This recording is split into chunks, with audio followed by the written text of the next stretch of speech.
This is a snippet from Love and Blood by L. Baker.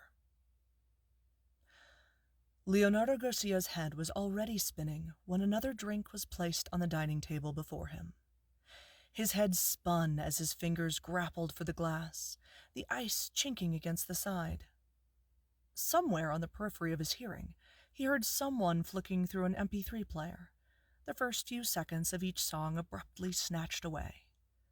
Then a hand fluttered over his back, fingers stroking the nape of his neck, and he smiled, music finally soaking the air. Lifting the glass to his lips, Leo wondered at the sweetness of the cool liquid as it touched his tongue, slipping down his throat. It wasn't the water he had asked for.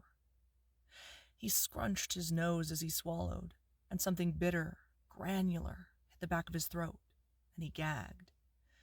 He took another mouthful of his drink, washing away the clawing taste.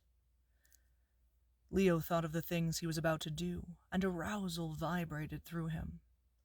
The girl he was with had a gentle meekness that society rejected as plain, something that in his past life he too would have ignored, but not this time. A voice called out to him, laughing from somewhere behind him, and Leo glanced around. He blinked slowly as the thick, patterned blankets hanging on the walls started to swim in front of his eyes.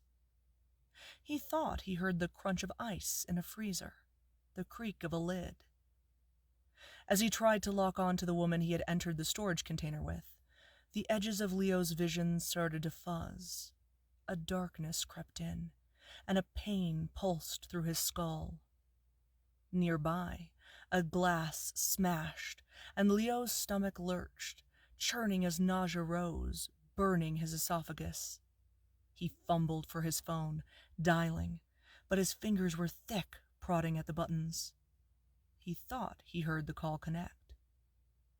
Then his cheek was pressed against the smooth surface of the dining table, and he was unsure of how he had got there. But from his prone position, he could see the shape of someone moving before him. One person became two before everything blurred. The blanketed walls of the room he was in shifted erratically before his eyes as a crippling stab of pain ruptured in his gut, and a cold sweat covered his entire body. His limbs shook.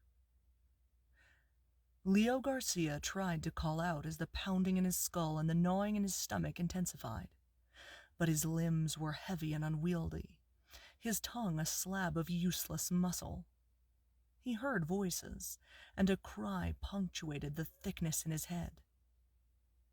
As his heart rate dropped and the world around him slipped into darkness, he thought about the daughter he would never see again, and how there was no one to collect his parents from the airport. As his last breath rattled through his ribcage, he wondered why.